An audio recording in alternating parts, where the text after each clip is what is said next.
Hey guys, welcome back to the Miami Hurricanes postgame show brought to you by About the Fans. I'm Jordan. I have Petrie with me as always. Um, we got a fun season on our hands, man. This is I hope we're all enjoying the ride because this is special.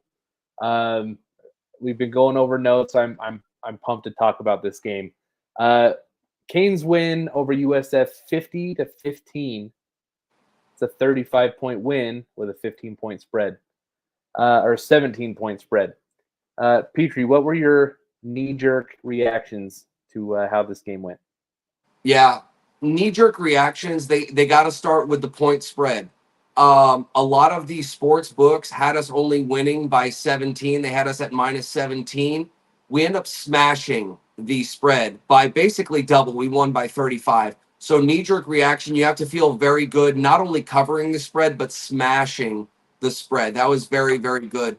Something else that has really caught my attention in this last couple of weeks, a lot of people really might want to be a little bit apprehensive, a little bit like, hold on, hey, let's wait and see how we do the rest of the way.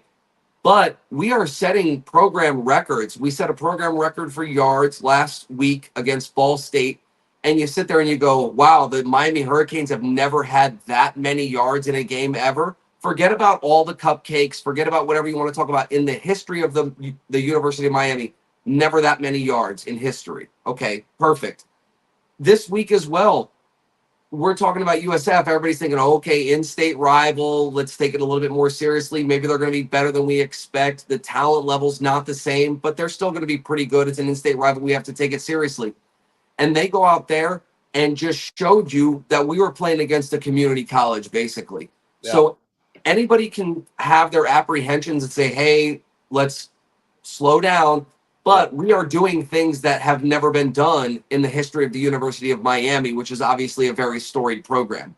Yeah, and what's funny? So I texted you, I texted AB before the game, and I said like, I don't know what it is. I'm feeling a little bit nervous, and I think that came from a place of respect for how USF has looked this year, along with some PTSD, maybe some flashbacks to any time we've had national media attention over the last 20 years. Um, and you told me, don't worry about it, it'll be fine, and you were right. But at the same time, this was a game of two halves, because the first half was exactly what I was worried about, in the sense of they came out, they executed better than we did in the first half. They were more creative than we were. Obviously it was 22-15 going into halftime. They were right there with us. It didn't feel like they should be. There was a very clear talent gap between the two teams, even in the first half. They were just out executing. They were disciplined. They were more creative. All that stuff. Canes teams of years past, they let that happen all game. They don't make the changes. They don't make the adjustments at halftime. And this type of game becomes an absolute dogfight against a mid-major. And I think that is going to be the story of this season, is that we have made the leap into the upper echelon of schools, programs in college football with how we're playing this year, in the sense of, you can kind of punch us in the mouth in the first half, but in the second half, we're gonna clean your clock. Yeah. It's game over, and And that's I a couldn't good thing agree with too. you more on that because when it comes to it, we were +7 in the first half. We were only up 7 at halftime, and that was with getting the ball first. Okay. Mhm. And then in the third quarter, obviously, USF gets the ball first. However, we end up winning by 35. Okay. So we're +28 in the second half, despite not having the ball first. Yeah, Yet we were only +7 in the first half when we did have the ball first. So, exactly like you said, a tale of two halves. Adjustments were very clear. In the past, this is a game where the Miami Hurricanes fold. yeah, And it doesn't have to always be a good team. It doesn't have to be, one of these top ranked, forget about top ranked teams. That doesn't even have to be a ranked team or even a team that might be a threat. In the past, the University of Miami gets punched in the mouth, like you said. and they fold like a cheap lawn chair. In Yep. this game, they showed that we can be resilient, and hey, you might keep up with us in the first half a little bit, but maybe we're just feeling out the game a little bit. Maybe we're Yeah. just, kind of feeling it out, not trying to take any risks, not trying to do anything too crazy. Yep. And then in the second half, that's when we really turn it on. Hey, we have figured you out, and we are going to take it to you. Yep. USF in the first half ran multiple trick plays. Yep. You almost kind of knew it. Even though the score didn't tell the story right away, Yep. you almost kind of knew it from the beginning. Why are you guys running multiple trick plays? We're not even halfway through the first quarter, and I've seen 2 or 3 trick plays. Stop it. Yep. And they did it was some point during the third quarter. I can't remember. It was after one of our multiple touchdowns. I can't remember which one it was. But they ran a hook and ladder on a kick return. Stop. You run a hook and ladder on a kick return, game over. See you later. Moving on to the next one. Yep.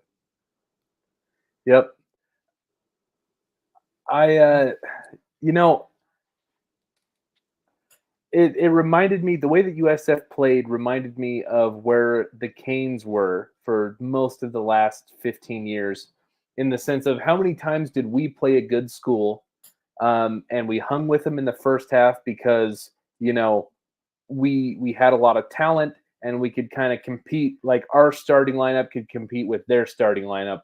But then once you got into the meat of the game and the rotational pieces started coming out, we would get our butts kicked by the the Clemsons and the Alabamas and the at various times Floridas or Florida States when they were ahead of us. And it felt like the inverse of that, because I actually think USF is a pretty good team this year. They did that same thing to Alabama last week, in the sense of they hung with them for 3 quarters, and then they just didn't have the depth to compete across an entire game. And the fact that we're on the other side of that, I think really bodes well for how the rest of the season is going to look. That's just my opinion. Yeah, and I really do like it. I saw something on Twitter earlier and I loved it. Somebody was saying, like, obviously we've played, UF they're okay. They're an SEC team. They recruit like an SEC team. They're good, right? Like, let's not make no mistake about it. USF, they still have connections to South Florida, even though they're not really from South Florida. They're in Tampa. But anyway, they still recruit very well. And we went out there and hung 40 on them. Well, technically 50. I was talking about Florida with 40, but we're putting 40 plus points up against these teams. And we have to stop looking at these like they're anomalies beating up on bad teams, and more like, well, maybe we're just the kind of team that goes out there and scores 40. That's the kind of team that the Miami Hurricanes are right now. They're the kind of team that goes out there and scores 40. Yep. So I'm going to read, there was a stat graphic that ESPN put up, and I don't even think these were the final stats, but this blew my mind, okay? So obviously we've put up some lofty numbers to start the year. So our season average for points before this game was 53 points. We put up 50 tonight. Mm-hmm. Total yards, the average was 609 yards per game. We were at 583 when this graphic got posted. Rush yards, 204 per game. We were at 179. Pass yards, 405. We were at 404 tonight. Third down percentage, 61%. We were at 7 of 9 tonight. So those are video game numbers on the season averages, and we matched pretty much all of them tonight. We were in that ballpark. I think we are like an elite offense. Cam Ward is an elite player. I think he's the best college football player on earth right now. Maybe save Nico at Tennessee. I mean, like, Cam Ward is that good. Yeah. Nico Iamaleava, he is nuts. He is insanely talented. But Cam Ward, it's almost like he's playing in slow motion. Yep. You heard me say it offline a little bit ago. He reminds me, and I know I don't like to always do the cross sport reference, but he reminds me of Dwayne Wade. Yep. His smoothness, he's not gonna explode athletically. He's not going to do anything unbelievable that you've never seen before, but he somehow finds a way to be in the right place at the right time. And just like, it's almost like it borders on anticipation. He's seeing things before they happen. Yeah. It doesn't have to be fast. It doesn't have to be explosive, but he's very, very smooth. He's very efficient. It reminds me of Dwayne Wade. Yeah, I think I don't know where the betting lines are at.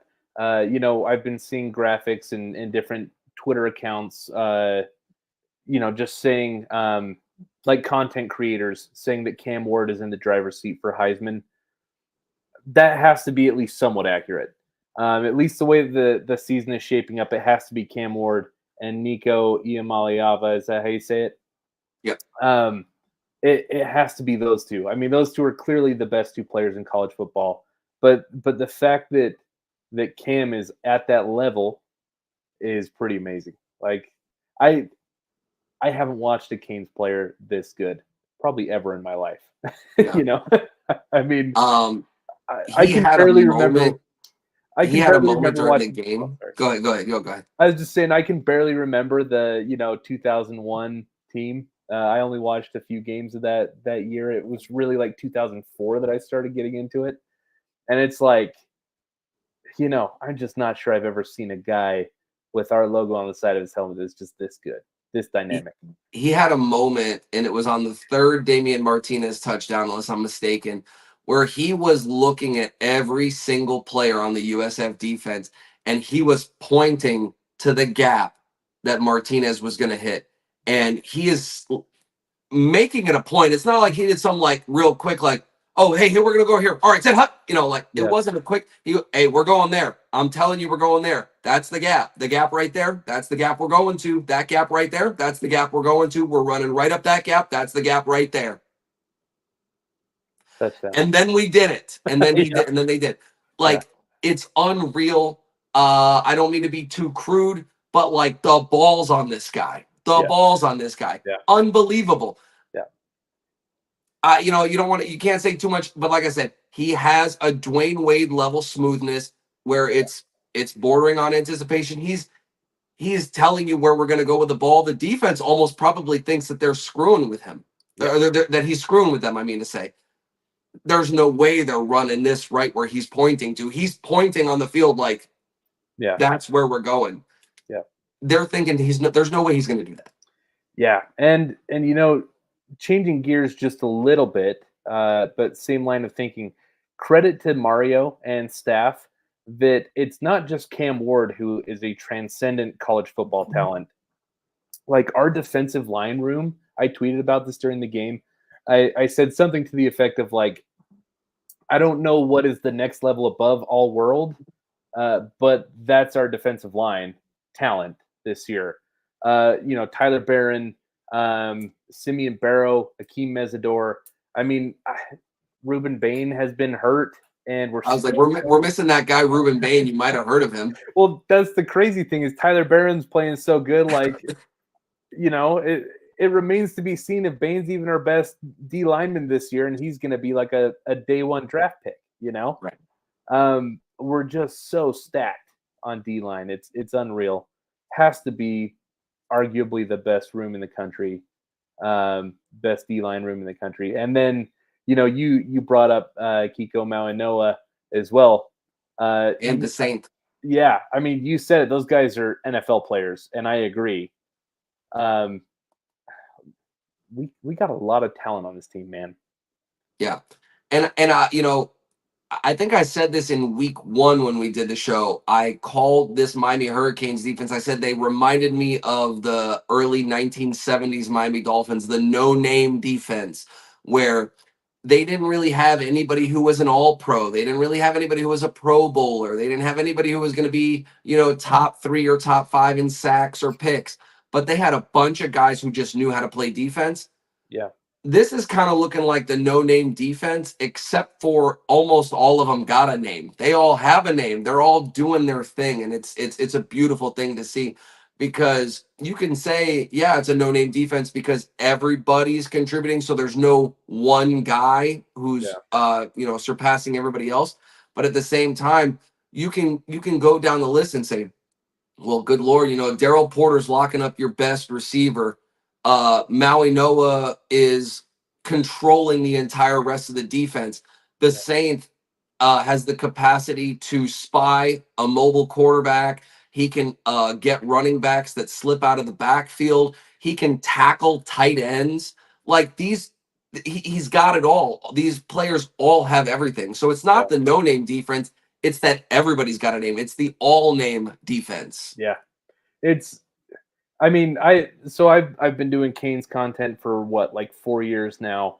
And the people that are familiar with me, I've often been criticized as being way too critical in the sense of even when things are good, if I'm seeing a pattern I don't like, if I think something's unsustainable, I will like I will poo-hoo our success in the sense of like this isn't going to last, this isn't sustainable, you know, it doesn't matter to me.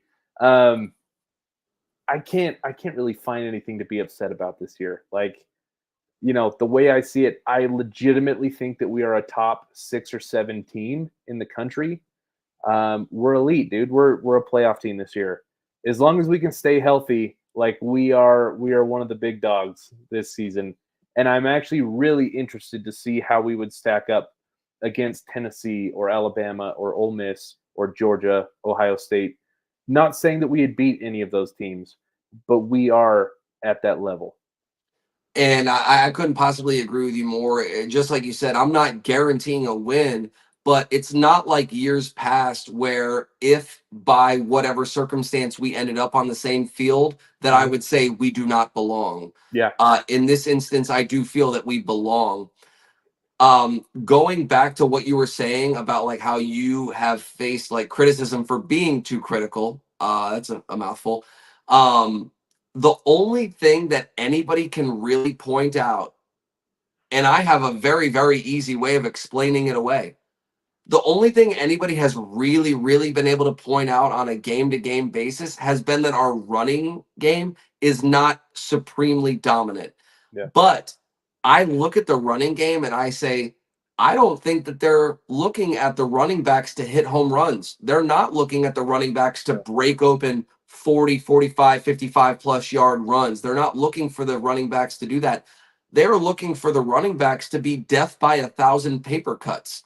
You're not gonna get a Damian Martinez 65-yard touchdown run. Maybe it'll happen. Yeah, they'll break one open. It's gonna happen rarely, but you're not counting on that. What you're counting on is Damian Martinez and Mark Fletcher smashing your mouth open. And I'm sorry to say it, like that's what's gonna happen. They're not gonna go for 8 yards per carry, 10, 12 yards per carry, but they're gonna go in 4 yards per carry you to death. Yeah. I think because I agree with what you're saying, and I mean, I don't want to throw shade at Damian Martinez. Maybe I've been a little bit underwhelmed by what I thought we were going to get versus the production that we have gotten. I agree with you in principle, though, and I actually think that we're going to see this pay off more when we are playing games where it's competitive for 4 quarters. Every game that we've played so far has been a blowout by the fourth quarter, and so we haven't needed a running game that can milk the clock for a competitive advantage, right? I do think there will come a time when we are watching this play out and we have been, just punching them in the teeth with every run play, even if it's only 3 yards, but we've done it 30 times in a game, and then we need to kill some clock in the fourth quarter, and their defensive line is just going to be absolutely beaten down, and we're going to be able to do it. Um, so I'm with you. I think this is probably by design. I wish we were a little bit more electric in the run game, but it is smash mouth football plus a Heisman quarterback. Right. And Damian Martinez is probably not going to be with us next year, whether he moves on to the NFL or whatever the next phase is. But we have Mark Fletcher for at least one more year, and then also Chris Johnson. So you want to talk about a little bit of thunder and lightning, kind of situation. That could be what we're working with. I'm going to give Chris Johnson a little bit of a break. They got him returning kicks and doing special teams, which is nice. That's a way of allowing him to get reps without actually taking the brutal pounding of being a running back let him be in Coach Aaron Feld's weight room for another year. He'll bulk up and do a little bit more speed training. And then next year, who knows what he's going to be doing? Yeah. It's unbelievable. If he can work on his footwork, and then him and Mark Fletcher next year, we'll see what happens. But as for right now, it looks like we are with Fletcher and Damian Martinez primarily, and they're just going to be they're bell cows. They're both bell cows. Everybody Yeah. wants to talk about having a bell cow running back. We have two. Yeah. And I'll tell you what, I've loved what I've seen from AJ Allen for the last 2 seasons, last year and Dog. a half. Oh yeah. I mean, show me 10 guys that are running back 3 on their team that are better than AJ Allen. I don't think they exist. I don't think there's 10 guys out there that are third on the depth chart that are better than AJ Allen. We're just loaded. I actually had this in my notes, running back room, and I had the guys written out. I actually didn't even put Chris Johnson. That's how good our running back room was I forgot about him for a second. And he's going to be an electric talent. So we are stacked. There's multiple position groups that we are stacked. Yeah, and what I really love is that it's such a balance of what we have. I'm going to go back to it. What I was just saying about the running backs, we got Chris Johnson, who can do what he does, and then you combine that with the power of guys like Fletcher and Martinez. Then you look at our receiver room. You got a guy like Isaiah Horton who looks insane. Yeah. Then you've got Restrepo, completely different style of receiver, Xavier Restrepo, and yet just as effective. Yeah. The balance is lovely. You love to see it. Jacoby George, a little bit of a hothead, but he is a home run hitter. When he breaks open, he can break open. He didn't have such a great game today. But I will also say, as far as Jacoby George goes, I'm going to try to go easy on him. I'm trying to give him a pass. It looks like he might be a little bit injured. I know that Cristobal doesn't like to make excuses. I know that our staff doesn't like to make excuses and say, oh, well, he might have been a little bit injured. And I'm sure that George himself would not want to make that kind of an excuse. However, he is very, very clearly limping on the sideline every now and again, wincing. You see him kind of like, looking like he's having a difficult time with moving at the pace that a wide receiver needs to be moving. I'll say that. Yeah. Yeah, I think, obviously X is incredible. He's one of the better receivers in college football. And like you said, he's kind of a slot guy. And we've been waiting for an outside guy to step up all year. I think a lot of us thought it would be George that would step up and just really loom large in that outside role.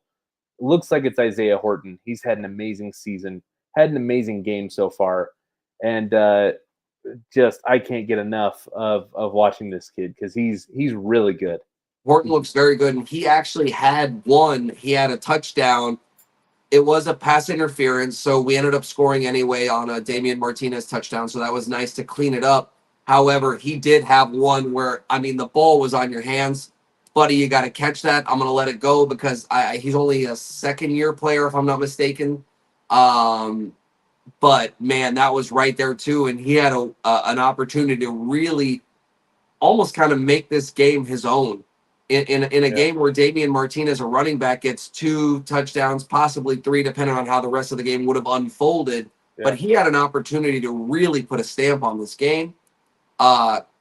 He's been very impressive, and he as well. He's hit Coach Feld's weight room too because he looks big. He was very, very scrawny coming out of high school, and he looks like a dog right now. Yep. Yeah, it's wide receiver room was actually one of the rooms that I was a little bit worried about coming into the year because there was uncertainty next to Restrepo. And as it stands right now, I feel great about how the wide receiver room is shaping up. I think a lot of us thought that Brown would be kind of the guy on the outside. More of an impact than he has been. Yeah, but by all means, I think he's a really good contributor to the room. I think Jacoby George is going to have games where he looks like this amazing impact player. And and then Horton and Restrepo are just going to be solid. They're going to be like, very high quality starters for Power 5 football. Yeah. And you're talking to Xavier Restrepo's number one fan here. I am a huge Xavier Restrepo fan, but I think that a lot of what other Miami Hurricanes fans were apprehensive about was valid because they thought we needed a little bit more of a vertical threat, someone who can really stretch the field. Whereas Restrepo is more of that slot guy, like you're saying. Man, he's got all the talent in the world in terms of like getting separation and route running, and then yards after the catch. Like he's got all the opportunity in the world. But at the end of the day, sometimes you need a guy who you can go to the end zone and just float one up Yep. and he snags it out of the sky. Yep. And yeah, Horton's going to be that guy for us this year. Speaking of which, did you see how tiny that cornerback was that they had on him all night? That guy couldn't have been more than 5'2". Did you see that Restrepo did the too little celebration on him? Yeah, Did you see that? Because was. I really I don't like to be disrespectful. I really don't like to be disrespectful. But if Xavier Restrepo is telling you that you're too small, Yeah, you're too fucking small. Yeah. You're too small. he was 4'12" is his height. His Yeah. listed height. Speaking of big, though, Let's check ESPN on that one. The 4'12" seems a little fugazi. yeah. Did you see Elijah Lofton today? That is a big man. Speaking of a big man, Yeah. I thought, when we threw that little screen to him at the end of the game, ran for 17 yards, his only reception. I thought that was an offensive lineman before I saw the number. He's a big person. He's a big person. He's big. I put it out on Twitter during the game. I said, dude, he is a unit. He is a unit. Yeah. They had him lined up they let him go with Damian Martinez twice as the fullback. They had him as a fullback, which, in the modern style offense, obviously he's still a tight end. He could have gone in motion, whatever. But he looked like a genuine old school Mike Allstott fullback. Yeah. Yeah. As Joe, one of my Twitter followers, Joe, he commented on my tweet and he said, Lofton is a love seat with legs. I like that. So a love seat with legs, and it fits. He's a big dude. Yeah, dude, he's massive, and he is a freshman or a red shirt. If I'm not mistaken, he's very young, so he's still got another year or two with the program. So he's already very, very big. And I trust our development with tight ends. I understand. I think Cristobal understands that. We can say all we want about position U, right? Like we can say all we want about position U, but at the end of the day, Miami is tight end university, okay? And I think Cristobal does know that. And so if we can get Lofton to get his footwork together, spend another year with Arroyo, Jesus, dude, he could be a real problem in a couple of years. They have him listed at 230 on ESPN. I'm not buying that. That seems light. Yeah, I bet he's north of 250. Yeah, I was going to say probably pushing 260. Yeah. And,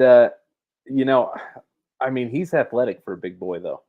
Oh, absolutely. I mean, the footwork does need a little bit of improvement, but what I'm trying to say is that he, just like you mentioned, he has that natural athleticism. So he's going to work on it with drills and like honing his technique, but at least he has the natural ability. Yeah. So, I mean, I really don't have too much other than that. I mean, like we were kind of talking about a little bit offline, USF, they did what I expected. I kind of called it. I said USF is going to move the football. They have the ability to rack up yardage. And that's exactly what they did. But they didn't really have the final punch capacity to turn it into points. They got field goals. It was a funky, weird kind of score. I wouldn't be surprised if this was one of those scoregamis. I would have to look into that a little bit later on, but they did what I expected in terms of getting yards, but they really could not turn it into points. And if you're going to give up field goals, against this Miami offense, I'll trade field goals for touchdowns Yeah. all night long. Yep. Well, and their only touchdown Oh, it was was the off. Philly. Yeah, but that was the result of 2 mental mistakes on a single play with George fumbling the ball. Oh, literally, yeah. Well, I mean, it was counted as an interception by Cam Ward. Oh, call it what you want, but it was the Jacoby George not focusing and just locking in the ball, and the ball popped out. Okay, that happens. Yeah, and then Fletcher's unsportsmanlike. Yeah, and I mean, it took them what, like 2 plays to score after that. Right. So that was their one touchdown. But they were running. We touched on this a little bit earlier. They ran 2 or 3. I can't remember if it was 3, 2 or 3 trick plays in the first like drive or 2. Like in the first 2 drives, they ran 2 or 3 trick plays in the first drive or 2. And you sit there and you go, buddy, if y'all are running trick plays, I'm on your ass. Like y'all are running trick plays. We know what you're doing.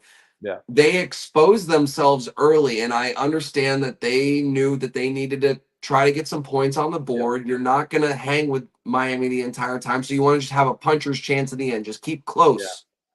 But they exposed themselves very, very early by running the fucking Philly special on the first drive. Yeah. And then they did that hook and ladder bullshit right after halftime.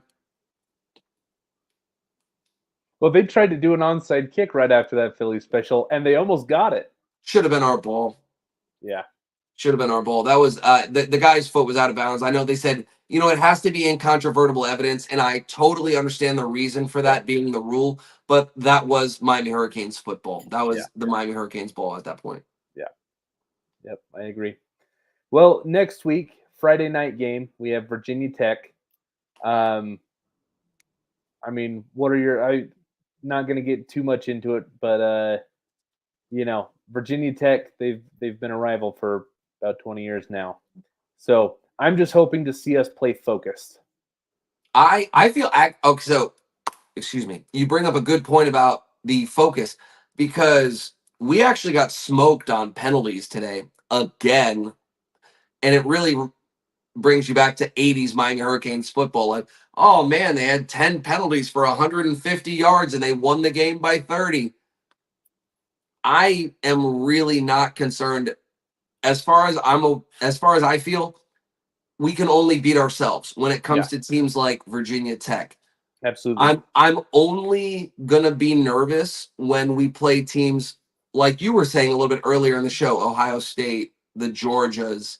Clemson looked very, very good today. Yeah, they they did. They put the belt on NC State. Not that NC State's as good as they were last year, but they really put it to NC State. Yep. So I'm really not pressed until we get to those kinds of games. But even today, both teams had 11 penalties, right? But we had 113 yards of penalties. They only had 73 yards of penalties. For us, that comes out to be 10.3 yards per penalty. For them, that was 6.6 yards per penalty. I mean, that's almost double, or excuse me, half rather. We doubled them up in terms of average penalty yardage and beat them by 35. Yeah. They needed 5 touchdowns to tie the game. Yeah. And we doubled them up on penalty yardage. So forgive me if I'm a little bit arrogant about Virginia Tech. I know it's a short week, and I know you, along with other Canes fans, are going to have a little bit of PTSD, and that's completely valid. I'm not telling you that your feelings are invalid. But I'm also saying my feelings are not invalid because we're putting belt to ass and we're whooping Virginia Tech. You're 100% right in that we will not lose this game unless we beat ourselves. I think we've proven, that we are as talented as anybody. And until we face Clemson, maybe like Cal or Louisville or Syracuse or someone like that, can really give us a game. But until we play Clemson in the ACC championship, and that's presumptive, but we will not see our equal on the football field. And so we just need to be disciplined. We need to not make mistakes. Today, there was a number of mistakes that either gave points to the other team or took points away from us.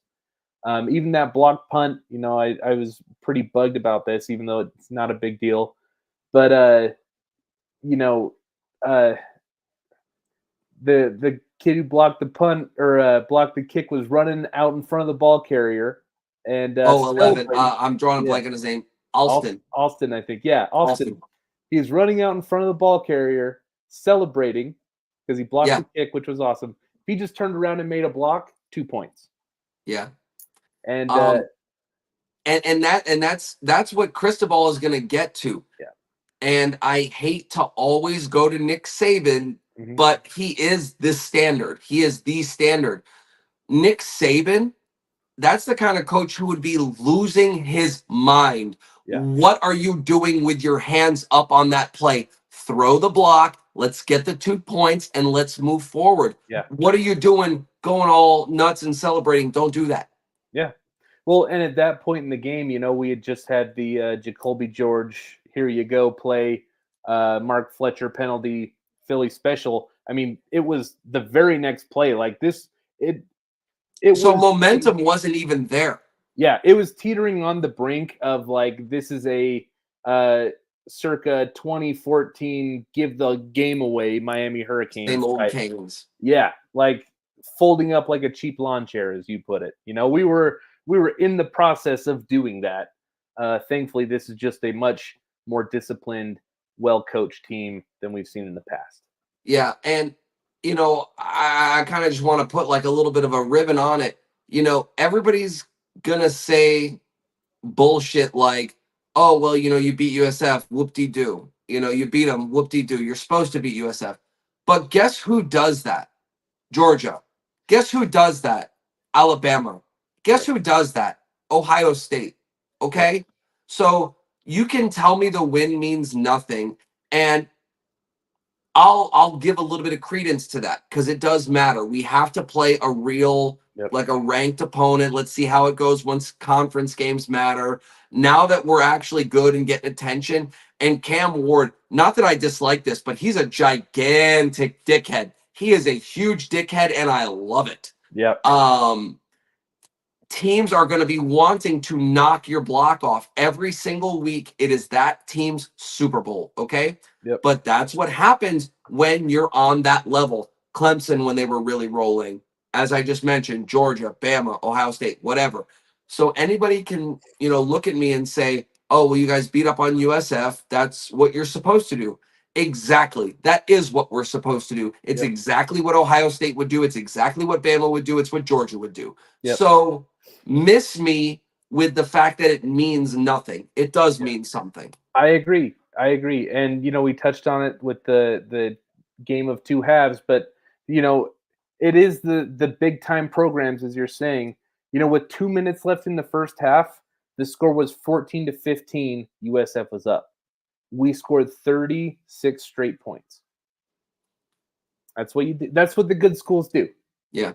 You can't be so my score prediction before the game was 41-16, if I remember correctly. That's pretty good. And my score prediction was 41-16, and people were sitting there going like, "Whoa, hold on, 41-16. Yeah. Whoa, it's the spread's only 17." Da da da da. Well, how about we score 9 more points than that and hold them to 1 less point than that? Yeah, I love it. So, Rob, thank you for commenting. TVD would have lost us that game. Probably true. Let me put it this way. We probably, okay, if everything's the same except for Cam Ward for TVD, right? We probably still win that game, but we're nervous the entire fucking time. That if you just switch those two, the final score is like 23-15. Yeah. Exactly. Yeah. And might not be 23. Might be like 17 or some weird funky score like 18 or 19. We need a defensive stop to ice the game at the end. That's what it comes down to. Yeah, at the end of the game, you're sitting there going like, please God, Yeah. please God, get a fumble, get a turnover, please. Yep. Yeah. So, all right. Well, let's call it. Thanks everyone for joining in. Petrie, as always, it's the best doing this with you. Till Friday night, guys. Go Canes. Go Canes, everybody.